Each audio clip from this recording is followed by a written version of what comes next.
Today I want to speak about a godly home, a godly family. And if I just start giving you points, probably I could go up to 100 points on what a godly home should be like. And we know that wouldn't suit a Sunday service. And so I prefer to give you 7 points, and I've taken those points in an unusual way.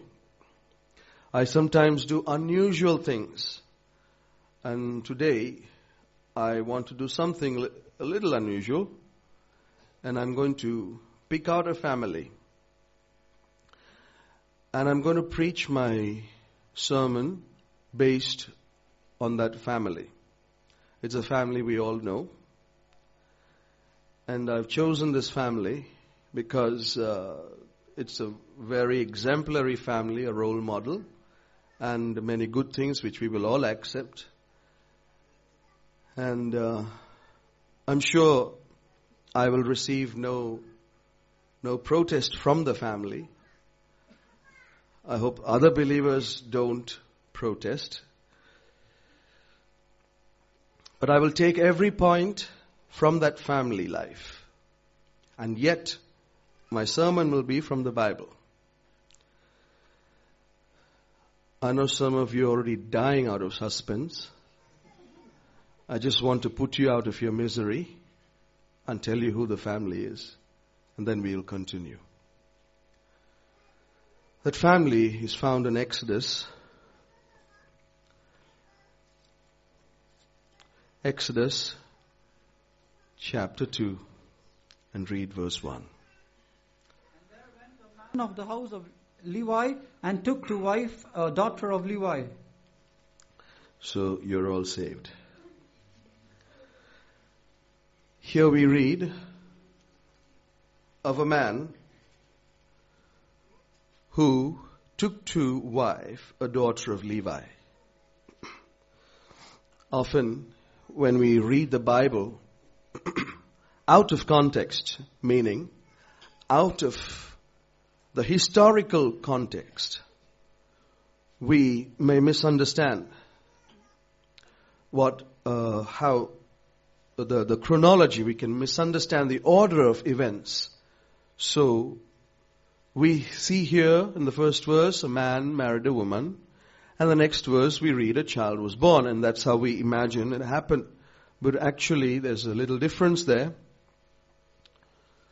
This man and this woman, probably we've heard very, very, very little about them. Can you tell me the man's name? Can you tell me the woman's name? See, believers at the back, anyone knows? Amram and Jochebed. Do we often hear those names? We hardly hear of brother Amram and sister Jochebed. But I'll tell you, when I think of them, I think they were a beautiful couple. I'll tell you why. Because the Bible devotes not many verses to them. They were a very, very hidden family. Very hidden family. That's the beauty. You know, the beauty of a saint is that they will hide their saintliness. They won't reveal their saintliness. There was a time when God began to show me how I was not saintly at all. I used to always think I was a saint. And I used to always try to tell people how I'm a saint. I used to try to make people envy my spiritual standard. Until one day God opened my eyes to make me realize that I had nothing. And it really created a humility in me. When it created a humility in me, instead of remaining humble, I began to show off my humility. Because that's my nature. My nature is to trumpet anything that is good in me. But a true saint would hide anything good that is seen in them. They would not do it for people to see. If they do good to another person, they'll do it in secret. They'll do everything. So many people's testimonies and their value is known only after they die. During the funeral, when people testify, so often eyebrows are raised. Was such a glorious saint in our midst and we never knew. That's how it should be. Here Amram and Jochebed are a hidden family, but today we'll expose them. This is an expose of what this couple really were. Chronologically, in between verse 1 and verse 2, many years have taken place. Because in between verse 1 and 2, 2 children are born. The names are Aaron and Miriam. 2, Miriam and Aaron were the 2 children of Amram and Jochebed. And in verse 2, we see a 3rd child is born. And this 3rd child was baby Moses. And today we're going to understand something from this beautiful family. Why I say beautiful family is, we all have children. And most of us are young parents and our children are still young. It's only when our children have crossed 20, 25 that we can say now we have outgrown that initial responsibility. Until then, we are all responsible parents. It's easy to bring forth, but it's very hard to bring up children. We may not realize how great that responsibility is. When God gave you a child, you were thanking God for the gift. Yes, children are God's gifts to us. But one day when He opens your eyes, you will realize that your children were not given to you as gifts, but you were given as a gift to your children. You are a precious gift to them. And if you do not remain that gift, your children are going to lose something that God planned for them. Look at Moses, Miriam, and Aaron. I'm not looking at them as babies or little children. I'm looking at them as when they became adults. 1. Moses. He was not an ordinary person. He became the deliverer of Israel.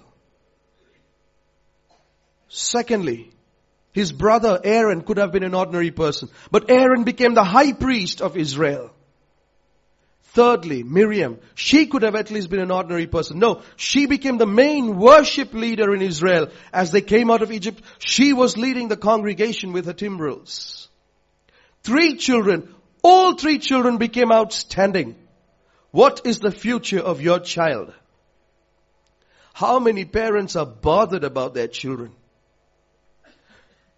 You care to know if your child has eaten? Yes. It doesn't make you a spiritual parent. It just makes you a normal parent, because that's what worldly parents too would do. You make sure your child eats well, dresses well, sleeps well, studies well. These are all basic things which not just human beings, even animals are fitted with that natural instinct. It's a parental instinct. It doesn't make us in any way outstanding. But my question to you, young parents and parents to be, some of you may have children in future. Think again. Are you concerned about the spiritual health of your children? Think of Amram and Jochebed. Had they not been what they were, we would have 3 children in that family unheard of. We would never have heard of Moses or Aaron or Miriam.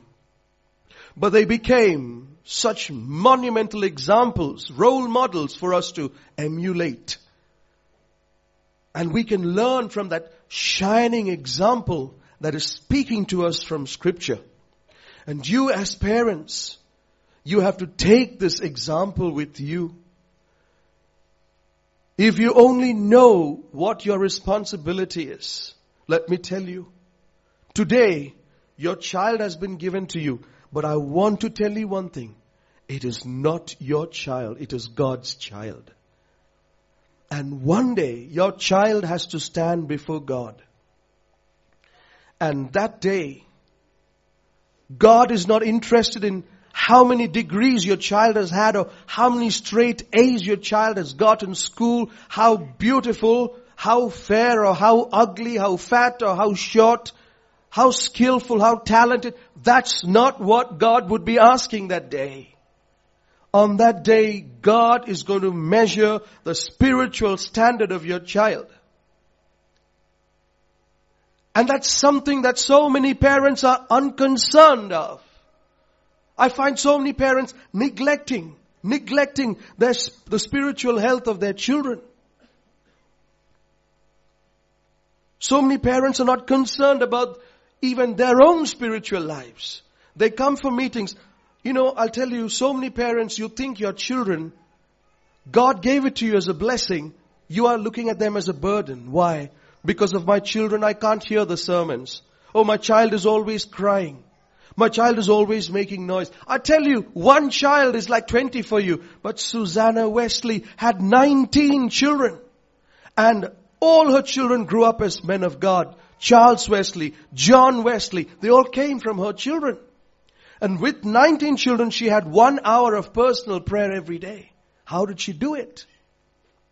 I was speaking to one servant of God who really focuses a lot on children's ministry.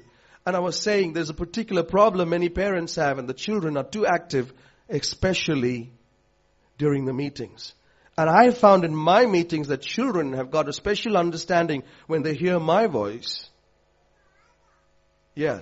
When they hear my voice, it's like a green signal for them. Let's make a joyful noise unto the Lord. And they all decide, come on, if he can scream, we too can. Let's follow the leader. And they all just go at it. And then, so what do parents do? I'll tell you here, it's very little compared to other places. In other places, they create a racket. Sometimes I have to stop preaching because they are so loud. There was a little girl in one assembly. Her name was Grace. I'll tell you, everything about her was disgraceful. Especially the noise she made. She had a gift, I don't know from whom, but she decided to open her mouth when I opened my mouth. And I'll tell you, when she did, actually air molecules just stood suspended. And a vacuum was created and we couldn't hear anything. I couldn't hear myself. People couldn't hear me. I had to actually stop because her noise was breaking the sound barrier. It was a sonic boom. It was such a loud noise and parents didn't know what to do. I didn't know what to do. And she was just 1.5 years old. I looked at the parents and parents didn't know what to do. The following time I went to that church, I was going there to give communion. I thought, okay, here is Miss Sonic Boom. I wonder when she's going to start. Do you know what happened that meeting? She sat in the first row on the first chair with a book in her hand, and she did not open her mouth from the beginning to the end, and it was not me. It wasn't me at all. It was a miracle. It was a miracle, and a miracle was performed by God through the prayer of the parents, and I witnessed it. I saw it happen. I was speaking to the servant of God and said, you know, most of our children get hyperactive during the meetings. What advice would you like to give parents? And he said, parents have to just use a little bit of common sense. What they have to do is they have to plan out the sleeping hours of the children in such a way. Keep them, don't let them sleep in the car. Don't let them sleep in the house. Let them come to the meeting and they'll fall asleep. Many parents have successfully mastered this art. Give them a whole bottle of milk. Let it be a sale. Buy one, get one free also. Give it to them. Pamper them. Put them to sleep. then they are free. They'll be in paradise, and you can be in the presence of God too. So it's just a bit of common sense. Anyway, that was not part of my sermon. That was just a little bit of counseling thrown in edgeways. Now let's just come back to this family. A beautiful family whose children, the other day I was telling you about a family. Father and mother were both believers of our church. Once upon a time they were like you. Good parents, good believers, with 3 bouncy, bubbling, bonny boys in the church, everywhere, all over the place. Lovely children. What happened? Everything went wrong. Everything went wrong. The father, he lived a terrible life. He died a terrible death. The wife left her husband before he died, married another, left him, and finally married a Hindu. And then the children, one died a very dishonorable, disgraceful death. It was a very shameful, sinful death. The other turned into a Muslim. He looks like a terrorist. You see things happening like this to families. Not now. Not now. It happens later. What we have sown, we will reap. We will see on that day. The day will declare it, as we heard last night. The day will declare what we are sowing now. So many parents are just taking it easy. Children are small. It's an easy thing. You don't understand. They are developing their character now. One man of God said, "Give me a child for 7 years. After that, I don't care who has got the child." You know why? Because that's what the Bible says. Train up a child in the way he should go. Train up a child. And, I like you to look at that verse in a different way, in a way that you've never seen before. If you turn to Proverbs chapter 22 and read verse 6. Train up a child in the way he should go, and when he is old, he will not depart from it. Train up a child. Listen carefully. How do you train up a child? In the way he should go. Meaning, you are training him now for his future. Train up a child in the way he should go. And what happens? When he is old, he will not depart from it. Now look at it the other way. As a parent, you take your responsibility very carelessly. Let your children climb all over you. Let them rule your house. Let them decide what they want. And you, out of great love, just give them everything they want. For 7 years they rule. You are training them up like that. Do you know what happens? The verse says you train them up like that, and when they are old, they will not depart from it. It's not just speaking of the good things. It's even the bad things. I know of children who have been abused by the parents when they were small. I request all parents to listen. It is the duty of a parent to correct the child. There may be times you may have to resort to physical punishment. Very euphemistically put, as one person said, the board of education on the seat of knowledge. You have to give something to the child from time to time. Yes, a smack. But when you do it, it's not what you do so much as how you do it. Never correct your child in anger. Always correct your child in love. And when I say love, I don't mean that you just smile from ear to ear and pearls keep dropping out of your mouth. That's not love. You can beat in love. You can scold in love. That's how it ought to be done. But so many parents, have you ever heard of parents who tell the child, "I'll break your head. I'll kill you if you don't come"? Have you heard of parents? I don't believe such parents are sitting in our midst. But sometimes our parents also do that. Why? Do you know why you have to come to a place where you have to curse them like that? Threaten them like that? It's a simple thing. A few years ago, you told them, come here or I will beat you. And the child decided, I will try and disobey. You know, a little child has still got a brain. I'll try and disobey. The child disobeyed and did not obey you. The mistake you make, you did not keep to your word. You forgot that you said, I'll beat you. In the child's brain has been recorded, my father threatened me, but he didn't do it. He threatened me, he didn't do it. The next time you say, I'll beat you, it will have no value. It will have no value at all. So you realize there's no point. It's like the Indian cow. You first speak to it, then you scream at it, then you kick it, then you twist its tail. That's how we bring up our children sometimes. We speak to them. Then we have to shout at them. But later we see it's not working. Finally we have to hurl abuses at them. We have to curse them and swear at them to make them move, to make them do things. That's not how a spiritual parent would ever be. One word, come here. You go there. That's enough. The authority in us will be respected. That is why it is important from the beginning. As a child, you tell the child, if you don't do this, I will beat you. I'll punish you. If you say that, do it. And the child will respect you.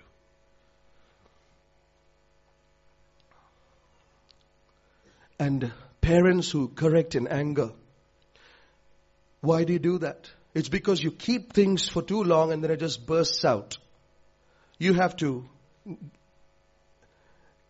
divide it, distribute it in such a way that you correct them from time to time.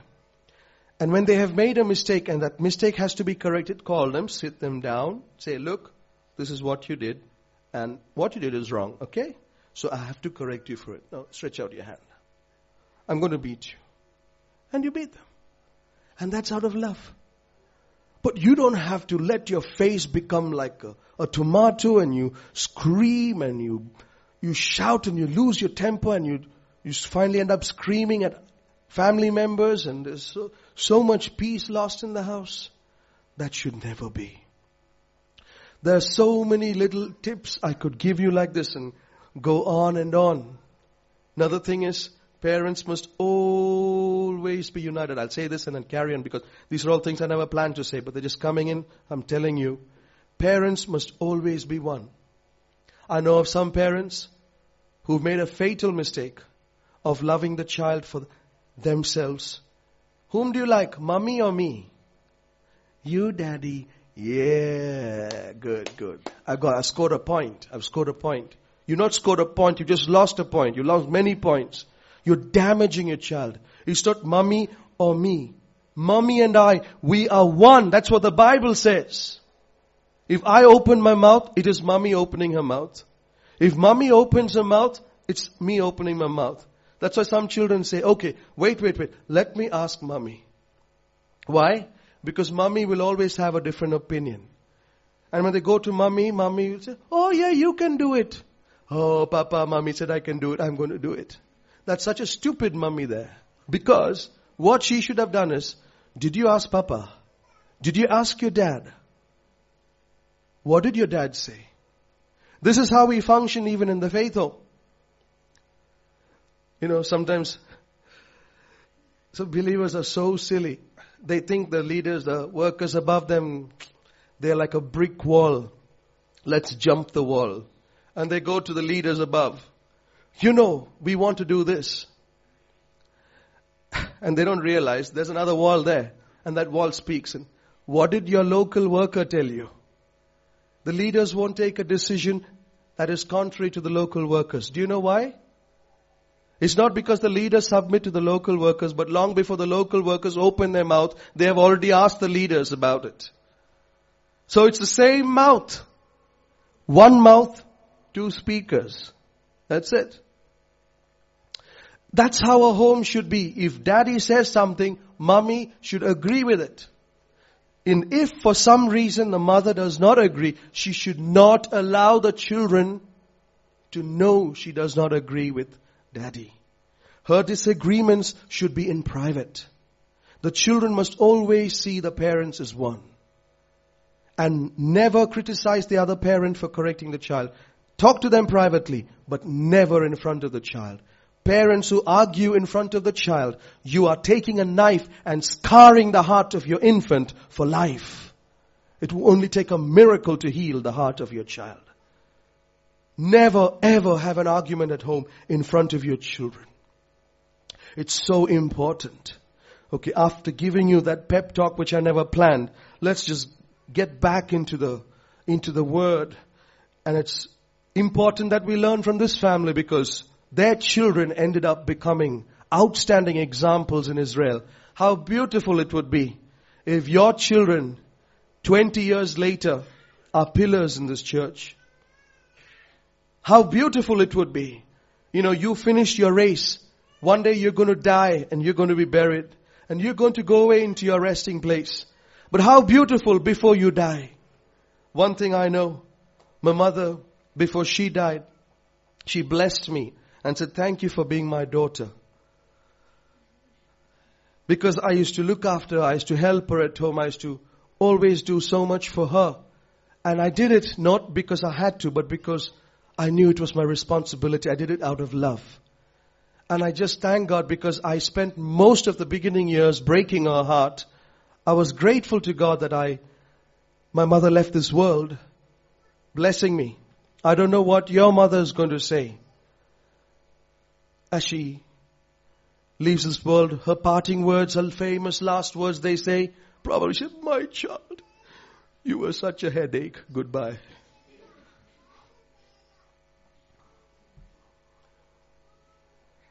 Moses' parents died one day. But just imagine how happy they would have been. They could be so grateful to God for helping them.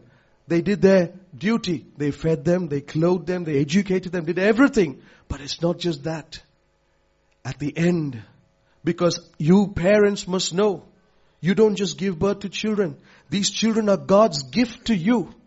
These children actually, they belong to God. You know, it's like suitcases moving in the assembly line on the conveyor belt. They move from one point to the other point. These children, from one point to the other point, they belong to God. They are passing through this world and they have to go back to God. On the way, He had to give them to someone. He gave them to you, trusting that you would do what He wants you to do. And that's your duty to find out, what must I do with my child? What must I do? I heard of a little girl, a 12-year-old girl, and belonged to a church. Suddenly one day, she died. And remember, children die too. And the day she died, it shook the whole church. They were all worried. The day after her death, the father was very pensive, very thoughtful. He wasn't talking much. And then he decided to open his mouth and bring out all his fears and feelings. And he spoke to his wife and said, can I have a private word with you? He asked, where do you think our baby will be now? Where do you think she would be now? And she looked at him, unable to answer the question that she very well understood the first time. She said, I don't know. But he said, come on. She's gone from us. We're not going to have her again. Is she happy now? Where is she? The mother began to get worried. And she said, well, you know, all my life I knew that she was Papa's girl. Because it's very natural in a family that the father loves the daughter and the mother loves the son. Now that's a normal family. That's how it is. There's just a little piece of information for you girls. You always feel your mother loves the boy more. That's very natural. But that's why your daddy loves you more. But here was this father asking. And the wife said, I don't know. She was your child. He said, come on. I know I loved her. But she's a girl. And there are things that I don't think I could tell her. Did you tell her? She said, not really. I thought you would have. I said, but come on. You are the mother. I expected you. Realizing that they had failed, they ran to the Sunday school teacher. And the Sunday school teacher said, but I'm sorry. Your child comes to me for 40 minutes every Sunday. And I've got this huge syllabus to cover. And I wasn't able to speak those things. I wasn't concerned about her soul. I was more concerned about her marks. And so I didn't speak to her about her soul. So the father asked, but I'm concerned about my daughter's soul. And the wife turned to him and said, don't you think it's a bit too late? Because wherever she is gone, she's going to be, there's no purgatory. She's going to be there forever. But then where has she gone? They decided, let's go to the minister. They went to the servant of God in charge of the church. Where is our daughter now? And the pastor looked at them and he said, you know, my responsibility to stand here in the front and preach. But I believe it is your responsibility to act upon what I am preaching. For 12 years she was with you. And you are concerned for her soul after she is dead. They left that place with a fear. Because they felt probably she's in hell. Our baby has gone to hell. It's because of our foolishness. When we could have done something, she was given to us. We didn't bother. Instead, we just brought her up as a worldly girl. Now she's gone. What are you going to do? I'm asking you, parents. When your child is taken from you, or you are taken from your child, you have an account to give to God who gave that child to you. Amram and Jochebed are going to speak to us.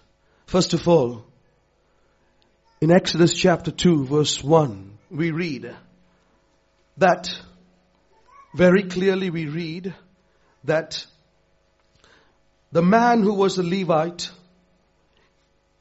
he found a daughter of a Levite. He married into his own tribe. Now, those things are literal, but we must understand it spiritually. We don't read that he looked for a beautiful woman. We don't read that he looked for an educated woman. So often today people, when they want to choose their wife, the first thing they pull out is a tape measure. What did he look for? He said, she is a Levite. She belongs to my tribe. We see in the days of Noah how people began to look for beautiful women. They began to look for partners whom they wanted. And that's the present situation of this world. People think they've got the right. You're also old-fashioned. You go around choosing your own partners. Your partners that are appointed by parents. We date. We find our own partners. That's not biblical. Dating is not scriptural. That's not from the Bible. The Bible teaches us a completely different thing. The world is messed up. But don't forget, the world is on its way to hell. The joy that the world is enjoying is always something I would compare to a man's last meal before he hangs. He probably must be feasting on sausages before he dies. And he must be gobbling it up. And he doesn't bat an eyelid that he's going to die. He doesn't care. He's enjoying his meal. And the world is doing just that. Enjoying the last meal before the people themselves become barbecue in the lake of fire. They are enjoying the world. They're enjoying everything that this world has to offer. And let's not be suckers, going after them, trying to have a little bite from their food. God has separated us, taught us the truth. Here we see a Levite. He found a wife who was a Levite. So many lives have been destroyed because they go and find wives after their own heart. They don't wait upon the Lord. They don't ask the Lord. But here, praise God, in the very beginning, Marriage is such an important thing. At the foundation, this Levite was sure, this is the wife that my God has given me. And he married her. Dear parents, probably your wife is a Levite. Now, who is a Levite? You see, the Israelites were 12 tribes. And they were separated from Egypt. Egypt speaks of the world. And Israelites speak of all the saved children of God. They've come out of Egypt. But amongst the 12 tribes, Levites are those who stood with the priests. So they are believers who belong to the truth. And we see here, finding a wife is such an important thing. A spiritual wife. He looked for a spiritual partner. Someone who would help him. That means he was concerned about his spiritual condition too. So many husbands have told me, I married her for her beauty. Now I'm repenting. I married her thinking, she's beautiful and I would enjoy my life. But now I realize I'm living with her character. I married her for her beauty. But now I realize beauty is only skin deep. Dear children of God, if you're not happy with your partner, praise God, God is able to help you. We are not offering you someone else, because that's what the world says. In the UK, they talk about the 11-year itch. 11 years is the average a man can live with his wife. After that, he has to look for one like he changes a pair of shoes. Or probably every 2 months like your toothbrush. You don't change partners. Divorce is absolutely against the heart of God. But why do they do that? Because they're not satisfied. But God is able to heal broken marriages. God is able to restore broken homes. And He can make it like the home of Amram and Jochebed. I have seen it happen, believe me. I have seen families restored beautifully. Now, let's just get on to the second of the 7 points that I'm going to give you. Let's read verse 2. Exodus chapter 2, verse 2. And the woman conceived and bare a son, and when she saw him that he was a godly child. Was he? Goodly child, she hid him 3 months. Brother Sumesh has this habit of dropping letters because at the last minute there's a war raging in his mind. Probably it's a printing mistake. So I think once before he did it, and he read it as godly child. But that's the exact meaning. I'll let you know. So probably the Spirit led him to read like that. But I'll tell you why. Here we read, his mother saw him as a goodly child. All of us mothers, the moment our babies are born, we have our noses in their tummies and cooing at them and saying, oh, God has given me an angel. God has given me an angel. My child is the most beautiful. How many of your parents dare to disagree with me? Isn't your child the most beautiful child in the church? Silence. But it's so true. You love your child. Here we read Moses' mother, she looked at her child and said, what a goodly child. And we think, okay, that means she admired, oh, he's such a chubby and strong and smart fellow. He's going to grow up. He's going to be a handsome young man. Is that what this verse means? We must understand what that word means. In Hebrews 11:23, you don't have to read it, but the same thing is written there in Hebrews 11:23, which we will read later. She saw him as a proper child. Now that also is not clear because this is old English. Probably we find it few words we can easily misunderstand. Saw him as a proper child. You may think, okay, first thing that this mother did, she started counting his fingers and his toes. 5, 10, 15, 20. Thank God all 20 are there. No, that's not what it means, proper child. The meaning is not even in Acts 7:20, but I'll explain it from there. Acts chapter 7, verse 20.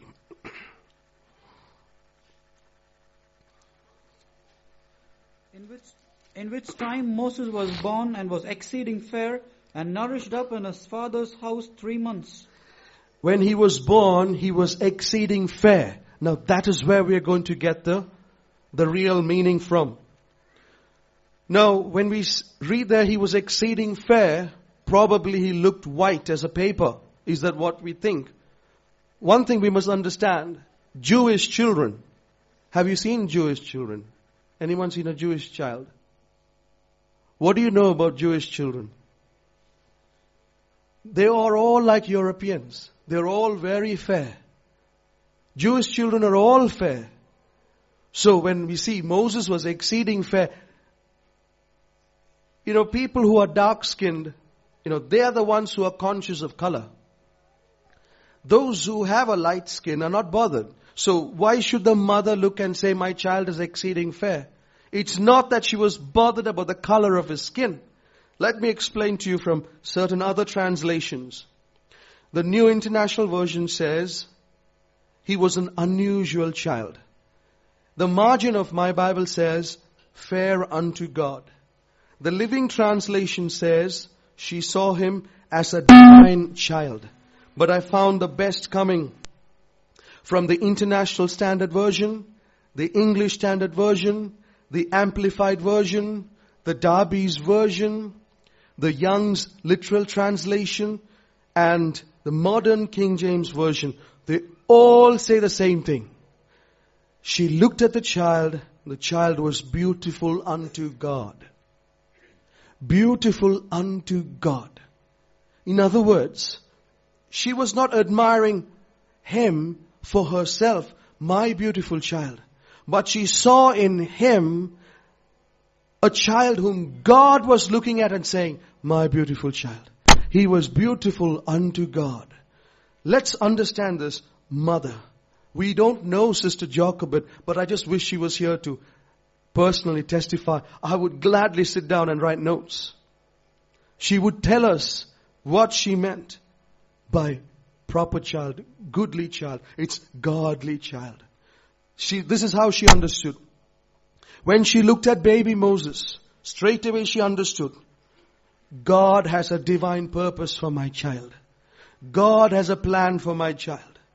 Probably she heard a voice saying, my daughter, your child is precious to me. Many things are not recorded. But from that moment onwards, she lived like Mother Hannah. Mother Hannah, who looked at baby Samuel, always knew, this baby is not mine. This baby is God's gift to me. And one day, I have to give my baby back to God. And on that day, I must give my child ready. My duty should be completed. I must not give a child who's not prepared. So she knew her duty, her responsibility was to take care of her spiritual health. We also must have that vision. We must be able to see our children as dear, beautiful to God. My child, God has a plan for my child. God has a purpose for my child. Instead, what do parents do these days? They forget the plan of God. They are busy planning their own future. My child has to become a doctor, or my child has to become a nurse. My child has to become a football player. My child has to do this. My child has to do that. You are making plans for your child. How foolish. Have you ever thought, God, today we heard a testimony from the mother and the father. I dedicated my child. Do we all know the meaning of dedication? Probably we mean blessing. We just want a pastor to bless. But that's not the meaning. When we say dedicate, it means, Lord, you gave me this child. From this point onwards, I want to remember that this child is not mine. But I'm giving this child back to you. And I am not a parent. I'm only a caretaker. I'll be a parent as a caretaker. Bring up the child as your child. And when the time comes, Lord, I will give my child to you. Whenever you ask me, here, I will give my child back to you. That is how Moses' parents looked at him. Point number 3. Let's read verse 2 again. And the woman conceived and bare a son, and when she saw him that he was a goodly child, she hid him 3 months. She hid him 3 months. Point number 3. She hid him. Why did she hide this child? Just read the last verse of the previous chapter. And every daughter ye shall save alive. Is that, you forgot to turn over. The last verse of the previous chapter.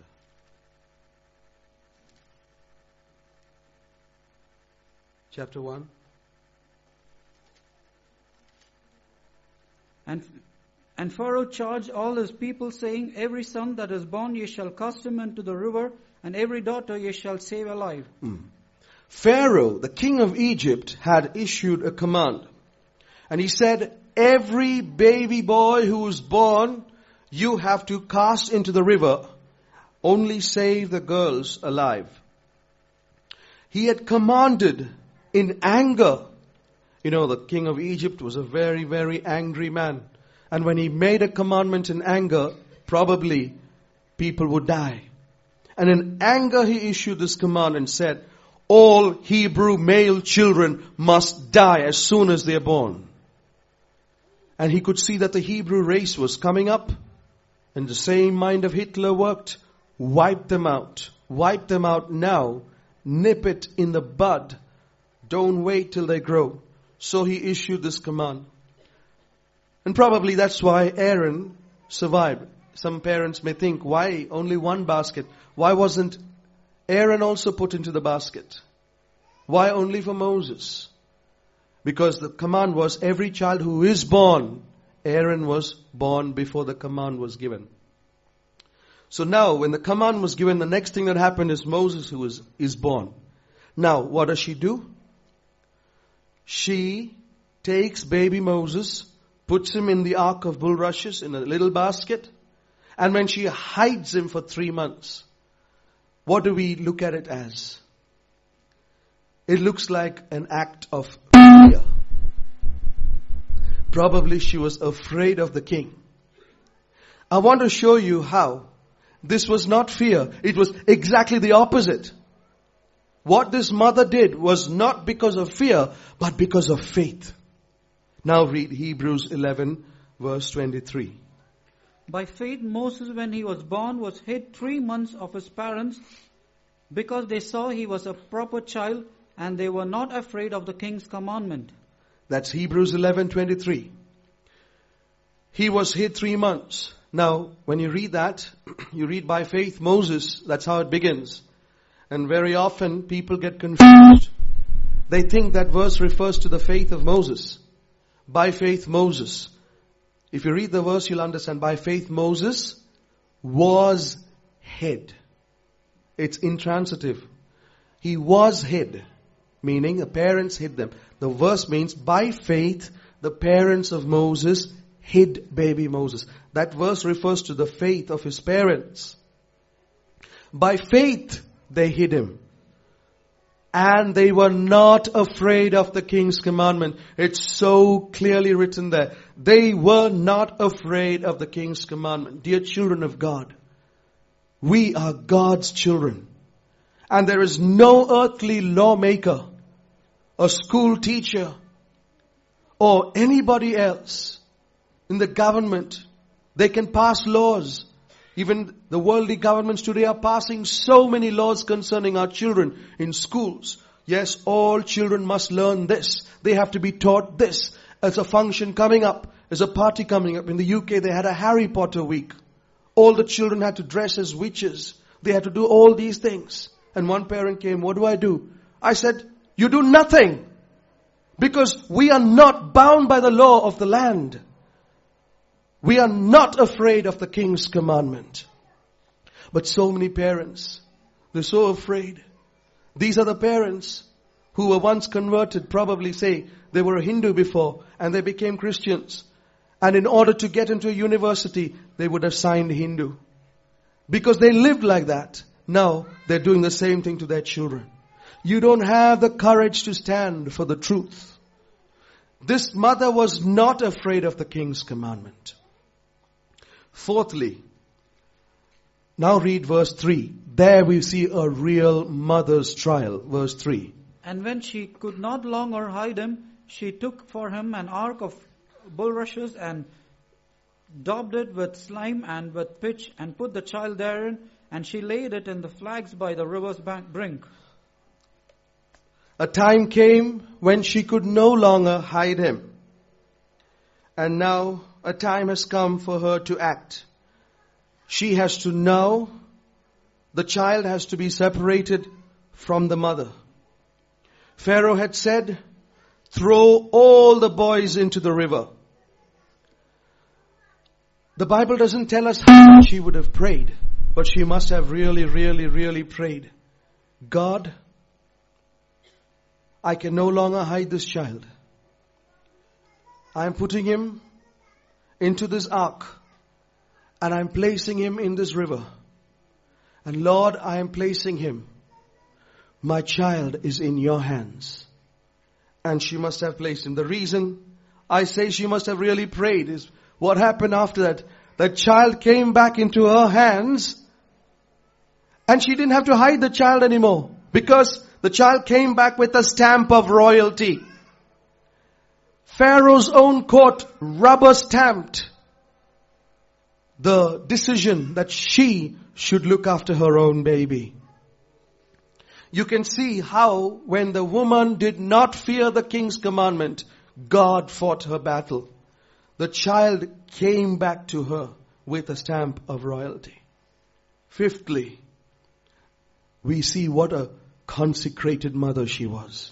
Chapter 2, verse 10. And the child grew, and she brought him unto Pharaoh's daughter, and he became her son.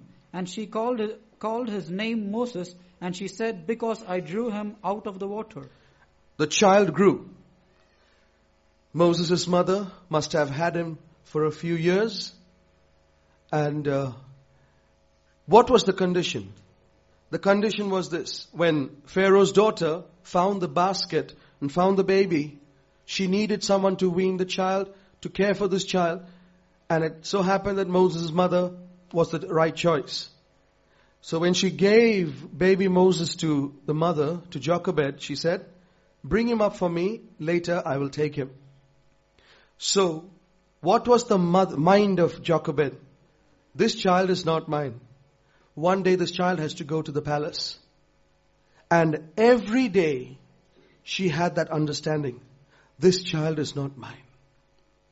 She loved him, she cared for him, did everything for him. But she always knew, this child is not mine.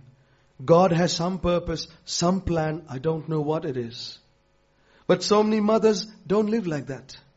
From the beginning they are gushing out emotions of love.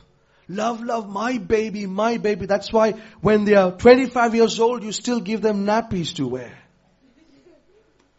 You just don't know, my baby. This guy is bursting his trousers. He's got a huge mustache and you still say, my baby.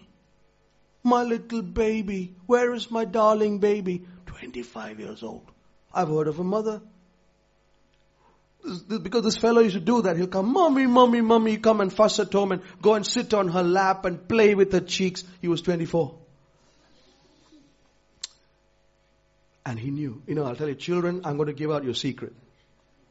Children have a baby voice. Mommy, I want to eat something. Children know that baby voice. They have a baby voice for the home. You just listen to them in their schools. Hey, what are you doing? That's another voice for the school. This fellow, 24, he was drinking in his school. He was drinking. And then he passed on to college drinking with his friends. Did the mother know? She didn't know anything. She knew nothing. But when he came home, he knew how to act the baby. Anyone goes and tells the mother, you know your child? No, I know my baby. I know my baby. My baby is my baby. That's, I don't know. Forget it. I don't want to say anything, but probably I'd say something wrong. This is not love. That's stupidity. What happened to Moses' mother? She brought him up knowing, this is not my baby. This is God's baby. And God chose me and gave this baby to me. And I have to bring him up every day until the time comes for me to let go. A time will come, dear child of God. A time will come for you also to let go. Would you be willing? Would you be willing when the time came? She let go and let her become Pharaoh's daughter's son. How was she able to do that? Because she knew that was the will of God. In Acts chapter 7, we really understand the meaning of what the act that she did by putting him in that basket. By putting him in that basket, what was she doing? We read in Acts 7:21. And when he was cast out, Pharaoh's daughter took him up and nourished him for her own son. When he was, let's read that again. And when he was cast out. You see, what did we read about Jochebed? She put him in a little basket, probably put all his cuddly toys into it, and gave him a little shake and said, baby, baby, baby, and gently put him.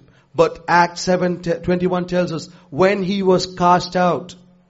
What does it really mean? He wasn't really thrown into the river, but he was cast out of her heart. Meaning, there is a certain amount of unhealthy love a mother can have. A possessive love for the child. So possessive. I know of a mother. Her firstborn son belongs to God. And when a servant of God went to the mother and said, if the Lord calls your son for the ministry, what are you going to do? No way. She went and hugged him and held him and gave him that bear hug. He's mine. I won't. And he was enjoying every bit of it. He's mine. He's mine. I was just looking at that scene. I was disgusted, to be honest. Probably I'm a bit more mellow now. But back then I was disgusted. I said, so you're trying to say he's yours and not God's? What kind of a mother are you? He's mine. That's a mother with absolutely no idea of what consecration is. I won't give my child to God. I will keep my child for myself. That's so foolish. Parents, you must have a revelation. Because Jochebed had cast him out of her heart, she was able to put him in that basket. Then she got him back. But a time came when she had actually to send him to the palace. She was willing to let go. Why? Because she trusted in Pharaoh's daughter? Because she trusted in Pharaoh? Or she wanted her son to be a great person? Sending my son to the best university because I want him to come back with a string of degrees after his name? No. She knew that was the will of God. The time will come when your child must do the will of God. And you as a parent must know what God's will is for your child. So many parents say, I don't know, you ask my child. You ask my son, you ask my daughter. Do you know? No, I don't. I don't care for the spiritual health of my child. That's why I don't know. I only care for the physical health and the education. Sixthly, read Hebrews 11:23 again. By faith, Moses, when he was born, was hid 3 months of his parents because they saw he was a proper child and they were not afraid of the king's commandment. I want to focus on that last part again. Not afraid of the king's commandment. Dear children of God, today many parents are afraid of the king's commandment. And we know we are living in a Western world where so many things are different from different parts of the world. Probably in the East, the laws are different, the land is different, the pressure is different. In the Western world, we have so much peer pressure. And there's so much worldly wisdom, worldly counsel that is being given. But here, we see a mother who was not affected by the counsel of the world, the pressure imposed on her by the friends in the world who had their own children. But she, like Shadrach, Meshach and Abednego, in a strange country, was willing to be firm. Today, so many parents are not concerned about their children. I was in the UK in a particular assembly, and parents of a little boy, they were very concerned because he was only a little boy, and they found him to be exhibiting a certain type of aggression that was very out of character. And it was sudden. It was not a gradual development. They found him suddenly to behave very aggressively. And they brought him to me and said, we don't know why he's behaving like this. So I had to ask them a few questions. You know, questions are important. Train up a child. The word train in Greek is katechize, meaning ask probing questions. Try to know. Try to find out. Ask probing questions. Teach them with questions and answers. So anyway, I asked the parents. So how did this begin? Where did it develop? How did it develop? And they began to tell me, you see, the thing is, both of us want to work. And so ideally, according to the Bible, ideally, the wife stays at home, the father works. Or the father stays at home, the wife works. One parent stays and looks after the child. Keepers at home. You go and read Titus and Timothy. You'll read there. Keepers at home was Paul's counsel. Someone must be there to care for the child. Here both parents wanted to work. Both decided to go and gave the baby to a childminder. You know, sometimes we can be so foolish. I remember once a couple came to me, brother, we have no children. The wife was young and she was really distressed. 7 years and no baby. I'm really distressed. I want a baby. So we, 3 of us servants of God, we just prayed on the spot. And the next thing we heard, she's pregnant. And we were so happy. God answered that prayer so quickly. It was amazing. Child was born and we were called. We were so happy. 4 months later, the mother said, I want my freedom back. I'm bored. I can't be a mother like this. And so what did she do? She gave the child to a childminder. She wants to enjoy her single life again.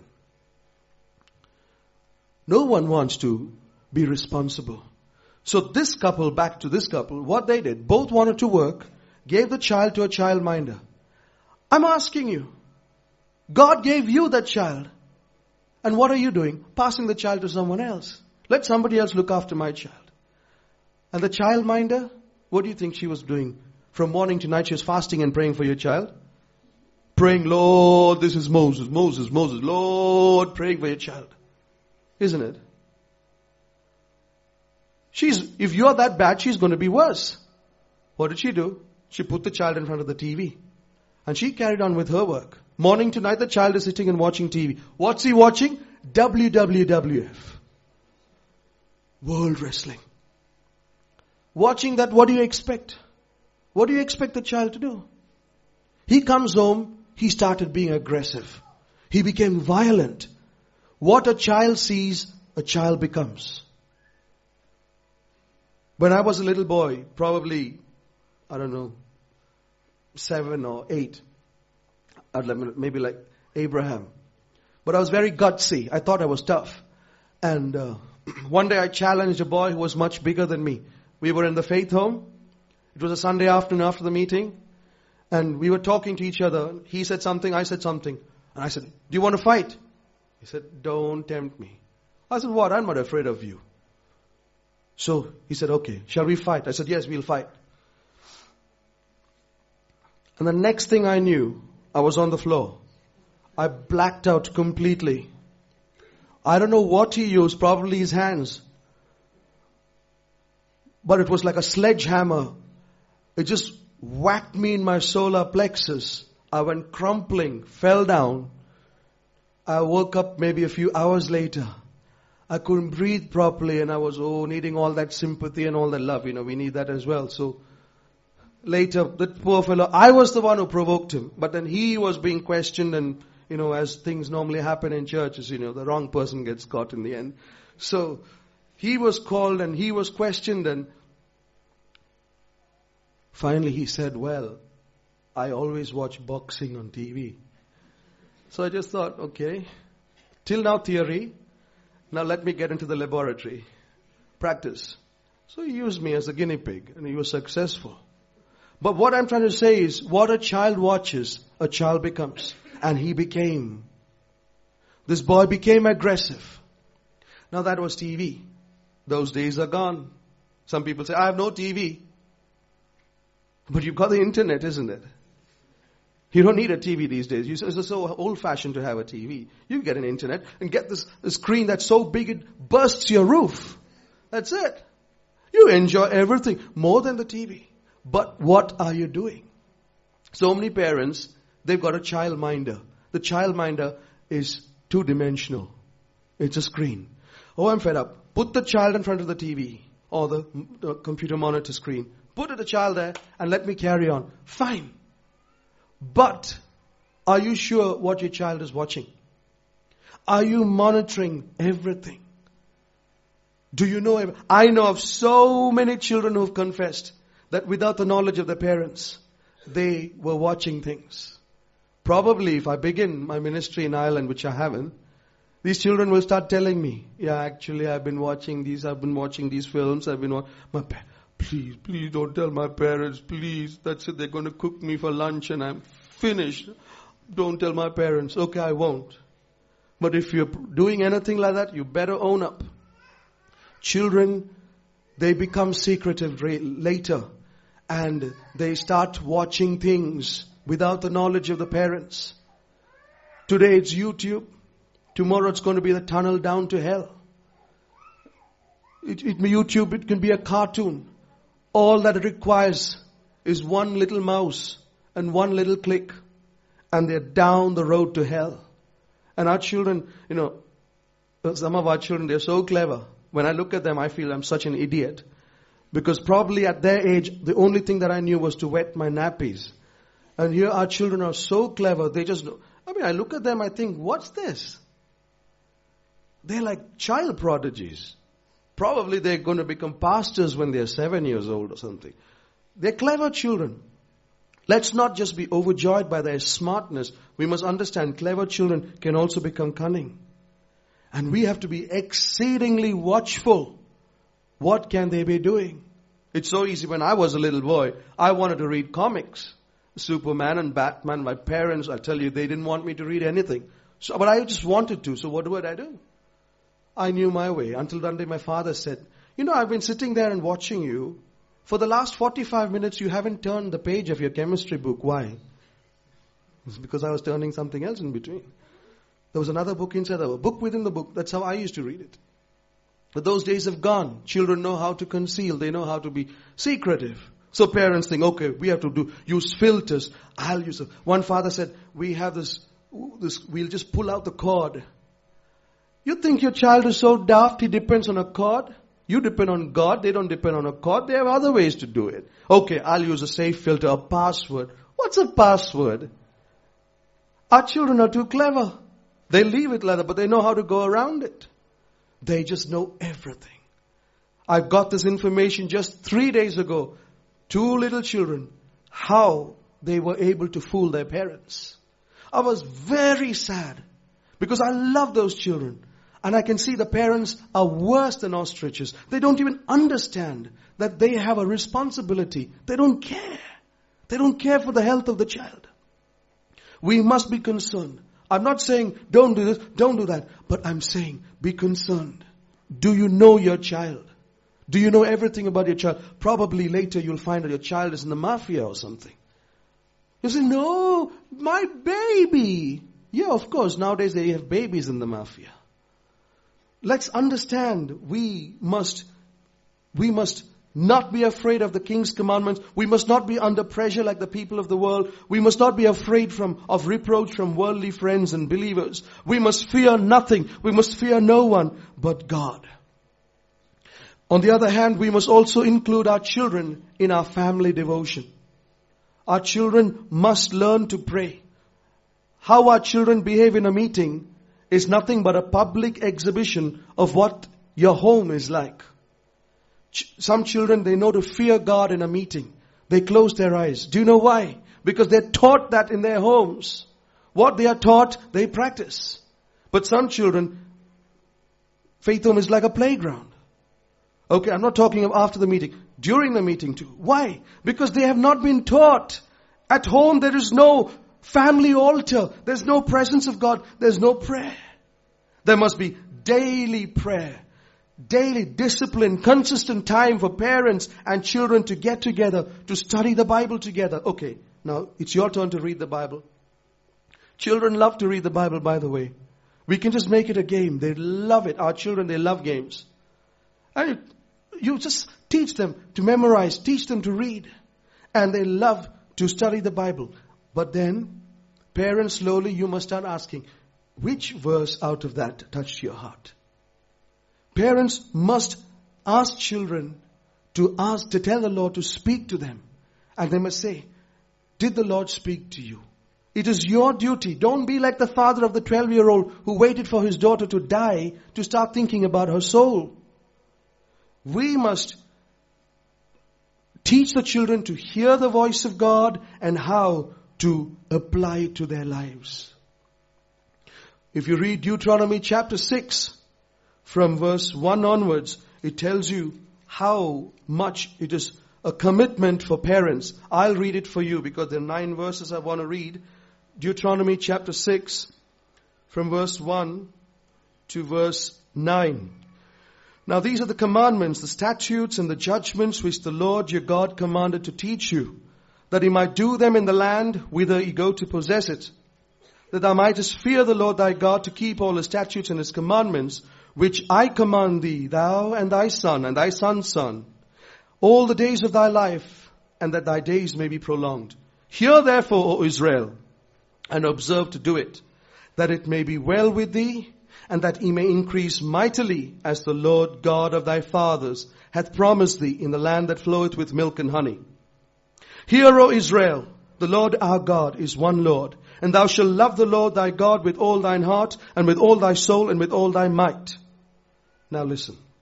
And these words which I command thee this day shall be in thine heart, and thou shalt teach them diligently unto thy children, and shalt talk of them when thou sittest in thine house, and when thou walkest by the way, and when thou liest down, and when thou risest up, and thou shalt bind them for a sign upon thy hand, and they shall be as frontlets between thine eyes, and thou shalt write them upon the posts of thy house and on thy gates. You can see, in the Old Testament itself, God had told the parents, it's such a responsibility for you to teach your children these things. Once there was a sinner, a slave trader. He was a terrible sinner. He was in the sea and he was going to die. He was caught in a violent storm. In that storm, suddenly he remembered what he was taught as a child. You don't know when that word will help them. He remembered what he was taught as a child and he cried out to God, save me. The Lord saved him from that storm, and the Lord saved him from his sin. His name was, you don't know, his name was John Newton. He was the one who wrote the hymn Amazing Grace, that saved a wretch like me. I once was lost, but now I am found. I was blind, but now I see. That song was his testimony. But it was because that seed was sown when he was a little child. So parents, you must teach. Train up the child. Don't fear the king's commandment. Train up. But you must, how do you teach? The best way to teach, as my parents, I would say, I'll testify about them. They taught me not by their mouth, but by their life. It was their example. The love of God, the fear of God, being sensitive to others' needs, being responsible. These are all things that we must train our children by our example. But the greatest example is your own spiritual life. How many parents are setting a right example? When I looked at my mother, there was nothing I could find. There was a time when she wanted to be a fashion model. She told me there was a time she wanted to be a fashion model. That was her whole ambition. Decoration. And in her college, which I found out later, she was the one who would set the design for hair. Every week she had a new hairstyle. And all the other girls would look at her and design their hair accordingly. Because hair is so important for a woman. But the day the Lord touched her heart, God doesn't just touch her heart, He touches everything. He touched her hair too. And she said, I consecrate my hair for the Lord. My hair will not be used for beauty. And she became a godly woman. And let me tell you, when I looked at her, I saw Jesus in her. But how many parents can say, yes, I am like Jesus for my children. I'm setting an example. They are watching. Our children are watching. Our children are learning. And what we are teaching them now, they will become later. Let's not be blaming and scolding our children. Many things we do, they are wrong. And coming back to this hair, I'll tell you something frightening. There's a spirit behind it. Some people, they are not able to give up worldly hairstyles. This happened in North London. A believer is there today, but when she came into the church, she was possessed with several demons. She was a teacher of witchcraft. She came from Mexico, a teacher of witchcraft. And when she was being ministered to, the deliverance ministry, it took so many years. But there were times when the spirits were being cast out. And she said, this is the spirit in me. And she said, first she would start crying. After a while she would start manifesting a demon. And when she was manifesting a demon, what she would do? She'd walk like this. And they asked, what demon is that? She said, I'm the demon of walking style. You know, how many people, they sit in front of the mirror and they watch to see if their hands are moving right, and they want to have a catwalk. They want to have a right walk. But she said, I'm the demon of walking style. And she went on and on and on. At one point, again she went crying because a demon had left. She was depressed. Then another demon began to manifest. And you know what she did? She shook her head, threw her hair in front of her, smelt it, and did that. And they said, what demon is this? She said, demon of hairstyle.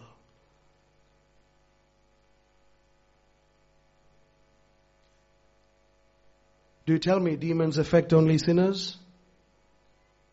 They can affect believers too. I've gone beyond time. I'm very sorry. But I really want to tell you the truth and finish off. Demons can affect us. Pastor Esbjorn said demons don't get into believers. But staying outside, they can control our lives. So let's really be careful. Let's understand the time is very short. Jesus is coming soon. And we have to do everything to care for our children. We have to do everything to bring up our children the right way. Set a good example, not a worldly example. Set the right spiritual example. And the final thing, if you read Hebrews 11:27. By faith he forsook Egypt, not fearing the wrath of the king. Not fearing the wrath of the king. Who is that? Moses. You read in the earlier thing, in verse 23 you read, the parents were not afraid of the anger of the king. Now you read, Moses is not afraid of the anger of the king. What do you understand? It's a transfer of character. What character is in the parent will also be found in the child. I have seen this again and again and again and again. What character is in the parent will be found in the child. We see that also in the life of Timothy. If you read 2 Timothy chapter 1 verse 5, you see what faith was in his grandmother. It came to his mother. What was in his mother came to him. Yes? When I call in remembrance the unfringed faith that is Unfeigned. Unfringed. Feigned. It's not fringed. Unfeigned faith that is in thee, which dwelt first in thy grandmother Lois and thy mother Eunice, I am persuaded that in thee also. Yes, in thee also. The faith that was in your grandmother, it was transferred to your mother. Now it has come to you. What is in you will be given to your child. So don't just give your child your looks, which is natural. Don't just give your child natural food and clothing. Give something spiritual too. Something from your character will be transferred. If you're an angry person, your child will be angry. If you're a lustful person, that same lust can be transferred to your child. Be very careful. So we must give something good, like Timothy's parents and mother and his grandmother. Look about Samson also. He was called to be a Nazirite. The Lord told Samson is going to be a Nazirite, therefore he should drink no wine. He should remain consecrated. Then God told Samson's mother, because your son is called to be a Nazirite, you also must not drink wine. You must set that example for your baby, and he will learn from you. That's so important. Our children, they learn from our lives. I'll tell you, my mother spoke many things, but it was her life that was speaking. I told you yesterday, I don't remember when, my parents never fought at home. I never saw them fighting. That spoke to me. I saw my mother praying. I saw my father praying. Family prayer every day. It spoke to me. The things that they did spoke to me much more. I remember their life more than what they taught. Let us learn from Amram and Jochebed. Whatever they did well. And they left 3 beautiful children that were pioneers in Israel. 3 beautiful children that went all the way to be outstanding examples. They had beautiful deaths recorded in the Bible. What a glorious family, unheard of so long, and yet all there in Scripture for us. Shall we close our eyes? God must really help us as parents to do our part. Young parents, old parents, it doesn't matter. We have a great responsibility.